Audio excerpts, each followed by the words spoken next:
বলিহারি বটে ভালুক মশাই, সাত সকালে গাছের তলায় বসে মধু খাচ্ছেন।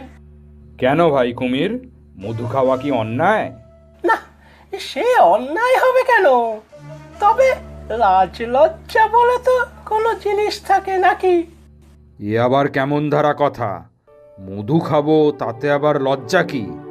তাছাড়া এ জঙ্গলের রাজা বাঘমশাই তো আমাকে বলেই দিয়েছেন আমি যেখানে সেখানে ঘুরে বেড়াতে আর ফল মূল মধু সব যখন ইচ্ছা খেতে পারি।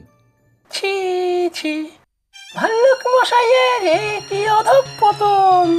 আপনার মতো এত শক্তিশালী এক প্রাণী এই জঙ্গলে আর কজনই বা আছে? আপনি থাকতে কিনা ওই বোকা লেজ কাটা ভীতু বাঘটা রাজা হয়ে বসে আছে। ঠিক ঠিক। ভারী কুটিল কুমির একটা। বাঘমশাই রাজা হিসাবে মোটেও মন্দ নন, ভারী নরম মনের। তুমি বাপু যাও তো এখন, আমাকে আয়েশ করে মধু খেতে দাও।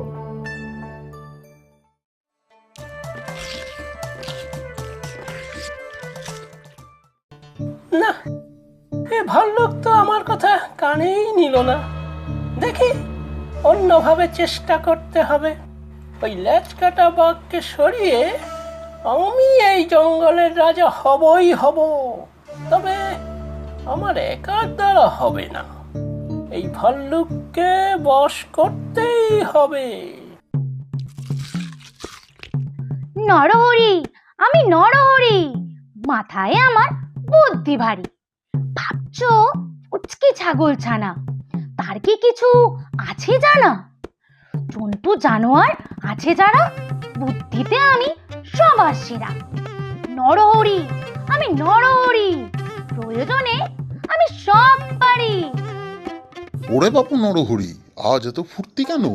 ফুর্তি বলে ফুর্তি, আজ আমার ভারী ফুর্তি। সে তো বুঝলাম, তবে ফুর্তির কারণটা কি শুনি?